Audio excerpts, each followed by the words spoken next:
दोस्तों, आजकल की दुनिया मॉडर्न टेक्नोलॉजी और साइंस से पूरी तरह से भरी पड़ी है। पर आज के मॉडर्न वर्ल्ड में जी रहे लोगों का मानना है कि आज जो टेक्नोलॉजी है वो काफी ज्यादा डेवलप्ड है और इससे कुछ भी संभव हो सकता है।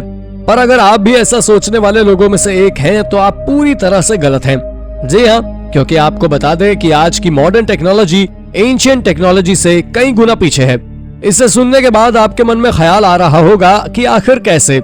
तो आप जान ले कि एंशिएंट टेक्नोलॉजी से ऐसी ऐसी चीजें बनाई गई हैं जिसे आज तक साइंटिस्ट भी एक्सप्लेन नहीं कर पाए हैं। तो अगर आप ऐसी ही विचित्र चीजों के बारे में जानना चाहते हैं तो वीडियो को पूरा अंत तक जरूर देखें। तो चलिए शुरू करते हैं आज की इस वीडियो को। नंबर 10।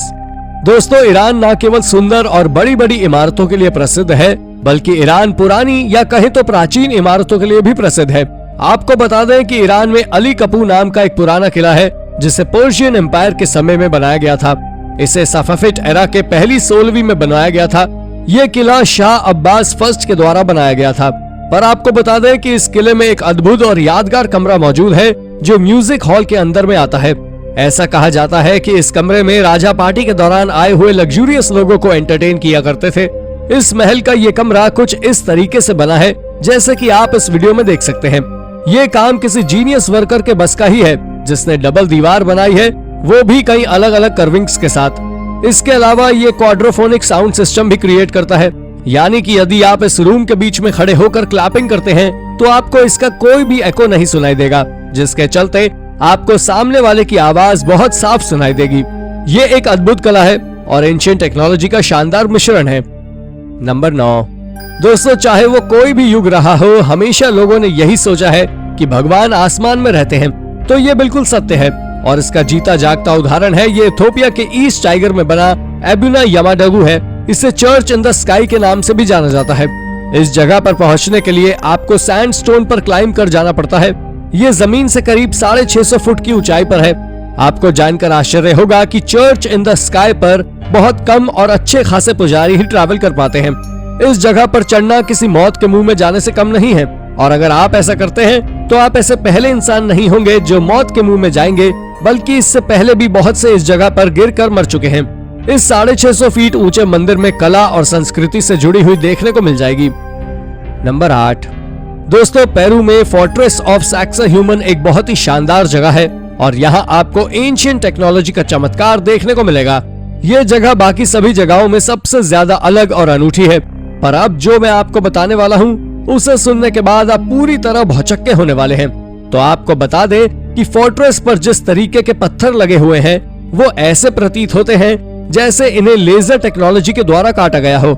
लेकिन सवाल यह है कि आखिर जब लेजर कटिंग टेक्नोलॉजी का आविष्कार 17वीं सदी के बाद हुआ तो ये इतने पहले कैसे संभव है, वो भी बिना किसी औजार के निशान के।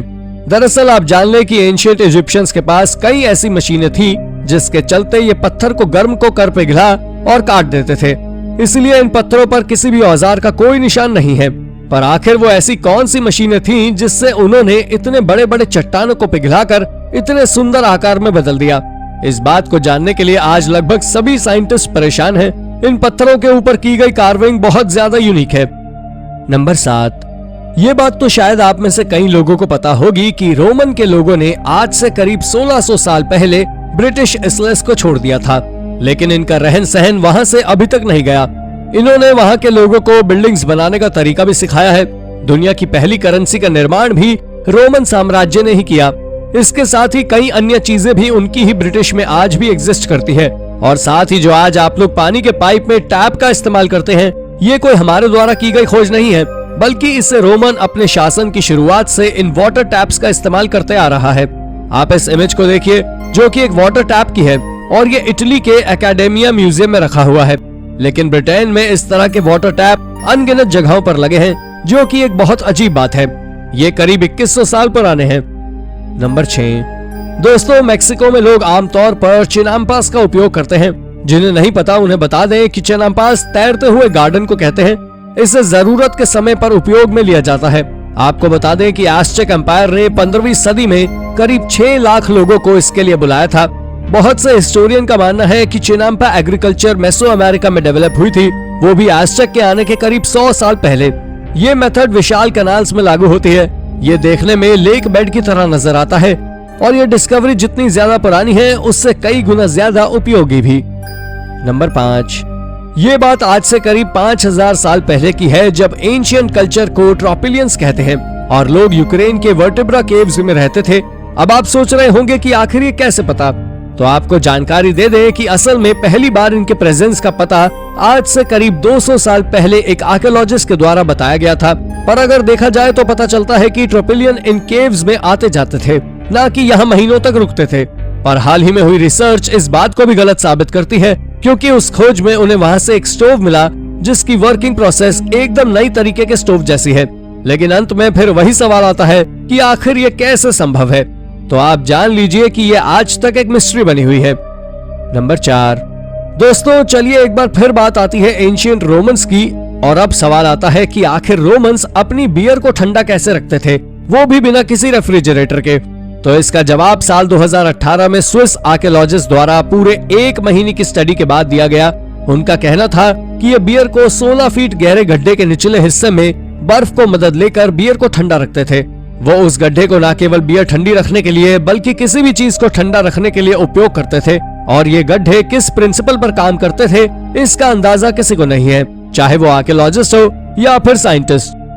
नंबर 3, ये बात साल 55 BCE की है, जब जर्मन की कुछ ट्राइबल प्रजातियां नॉन रोमन जगहों पर रहते थे। ये रिवर राइन के एक पार रहते थे और रोमन्स दूसरी ओर रहा करते थे, जिससे वो रोमन्स के आक्रमण से बच सके। लेकिन ऐसा बिल्कुल नहीं हुआ। रोमन्स ने जूलियस सीजर की मदद लेकर एक असेंबली पॉन्टून ब्रिज बनाया था, जिसे बनाना काफी कठिन होता है, लेकिन इसका उपयोग आप किसी भी वक्त ले सकते थे, क्योंकि ये काफी ज्यादा जल्दी स्टेबल होने वाला ब्रिज है।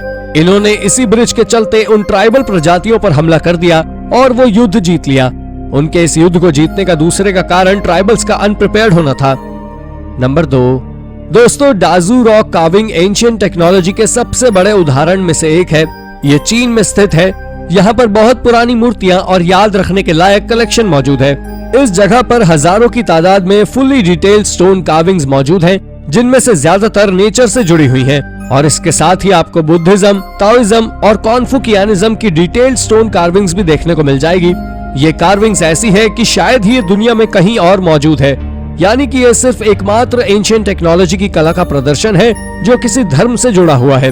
और साफ तरीके से समझा जा सकता है कि आर्कियोलॉजिस्ट ने अपनी एक रिसर्च में पाया है कि इसके बनने की शुरुआत 7वीं सदी में हुई थी, और यहाँ पर 60,000 से भी ज्यादा स्कल्पचर्स मौजूद हैं। और आपको जानकर हैरानी होगी कि चाइना की गवर्नमेंट ने साल 1960 के पहले तक डाजू रॉक कार्विंग्स को दुनिया से छिपा कर रखा था। नंबर 1, कनाडा के अल्बर्टा में हिल टॉप पर एक पत्थरों का बना हुआ व्हील है, जिसे सिक्सकाई मेडिसिन व्हील के नाम से भी जाना जाता है। बहुत से लोग इसे नोज हिल मेडिसिन व्हील के नाम से भी जानते हैं। ये व्हील देश को राष्ट्रीयता प्राप्त होने के बाद बनाया गया था, लेकिन इसके संबंध पास्ट की मिस्ट्री से जुड़े हुए हैं। इस व्हील को ब्लड ट्राइब द्वारा साल 2015 में बनाया गया था। इस व्हील का शेप सिक्सकाई सिताबी लोगों के जैसा है, जो 4 अलग अलग ट्राइब को एक साथ जोड़ता है। बहुत से लोगों का कहना है कि ये व्हील किसी ग्रेवयार्ड की तरह नजर आ रहा है, तो वहीं कुछ लोगों का कहना यह भी है कि ये कोई ग्रेव का साइन ना बनाकर ये स्टार्स बनाता है। इस मेडिसिन व्हील का सबसे पहला स्कल्पचर आज से करीब 4500 साल पहले बनाया गया था, जो नॉर्थ अमेरिका में है। तो दोस्तों, ये थी हमारी एक और इंटरेस्टिंग वीडियो। अगर आपको ये वीडियो पसंद आई हो तो इसे लाइक करें, और हाँ, जाते जाते चैनल को सब्सक्राइब जरूर कर दीजिएगा। धन्यवाद।